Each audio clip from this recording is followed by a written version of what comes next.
Hi everyone, this is my first video on YouTube. Today I want to give you some information about the latest GST amendment. As per notification number 9/2024 dated 8th October 2024, there comes a requirement to pay GST on rent on reverse basis. Is this applicable to all those who pay rent? Is this create any additional liability? Let's discuss now. To whom this amendment is applicable? According to notification number 9/2024, when an unregistered person provides the service of renting commercial property to registered person, the recipient must pay GST under reverse charge mechanism. It means GST is payable on RCM basis only if the rent is paid to an unregistered person. If it is being paid to a registered person, he himself is liable to pay GST on forward charge basis. So, GST is payable on RCM basis only if the rent is paid to an unregistered person.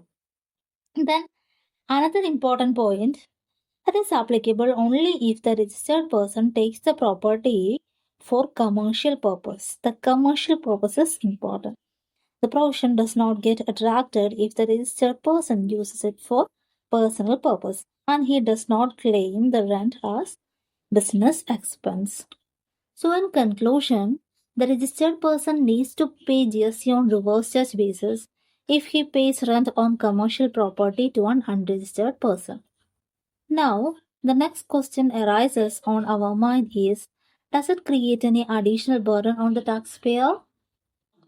As regards the regular taxpayer, no additional tax burden gets attracted since the tax paid under reverse charge mechanism on rent can be claimed in the subsequent months as input tax credit. When we file GST 3B, we have to pay GST on rent on RCM basis, which we can claim as input tax credit in the subsequent month. So, in fact, there is no additional burden to the taxpayer. However, under some circumstances, it creates additional burden for the taxpayer. Let's look at it. As regards the composition taxpayer, the composition taxpayer does not have the right to claim input tax credit. Hence, he will not get the credit of GST paid on rent additionally. Secondly, in case of newly registered taxpayer, he may be filing nil returns or having excess input tax credit as sales are generating on a slope base. For him, GST paid on rent creates an additional burden in present situation. However, he can claim it when he starts to pay tax, that is when the output exceeds the input available.